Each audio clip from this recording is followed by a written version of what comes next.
नमस्ते साथीहरू। अब हामी अस्ट्रेलियन पार्लियामेन्ट भवन घुम्न आयौँ। बाहिरबाट हेर्दा भवनको डिजाइन एकदमै भव्य र युनिक लाग्यो। आधुनिक आर्किटेक्चरसँगै अस्ट्रेलियन आइडेन्टिटी झल्किन्छ। भित्र पसेपछि अझै इम्प्रेस भयो। ठुला ठुला हल्स, सफा करिडोर्स र नेचुरल लाइट आउने डिजाइनले भवनलाई खुला र गम्भीर दुवै बनाएको छ। भित्ता, छत र ओभरअल स्ट्रक्चर हेर्दा क्राफ्टम्यानशिप उच्च स्तरको महसुस हुन्छ। सिक्योरिटी स्ट्रिक्ट छ, तर भित्रको वातावरण शान्त र अर्गनाइज छ।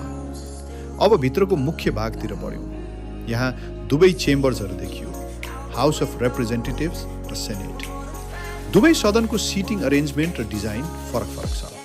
सेनेट चेम्बर अलिक सानो तर फर्मल लाग्यो। यहाँ मेम्बर्सहरू बस्ने व्यवस्था र डिबेट गर्ने स्ट्रक्चर प्रष्ट देखिन्छ। दुवै सदनको महत्त्व बुझ्न सजिलो भयो।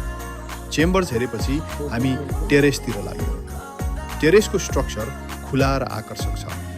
यहाँबाट अस्ट्रेलियन फ्ल्याग फरफराएको स्पष्ट देखिन्छ अनि पूर्वपरको सिनरी एकदमै राम्रो छ।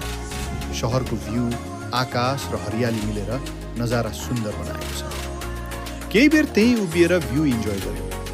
फ्ल्याग हावाले हल्लाएको हेर्दा गौरव महसुस भयो। टेरेसबाट फर्किएपछि हामी सिधै नेपाल एम्बेसीतिर लाग्यौँ। त्यहाँ अस्ट्रेलियाका विभिन्न ठाउँबाट आएका मान्छेहरू डकुमेन्टेसनको काम गर्न आएका रहेछन्। व्यस्त तर व्यवस्थित वातावरण थियो। छोटो समय त्यहाँ बिताएर बाहिर निस्क्यौँ। अब अलिक थकान महसुस भएकाले नजिकैको पार्कमा गयौँ। हामीले त्यहीँ बसेर घरबाट ल्याएको खाना खायौँ। खुला हावामा लन्च गर्दा एकदमै मजा आयो। केही बेर आराम गर्दै गफ गर्दै बस्यौँ।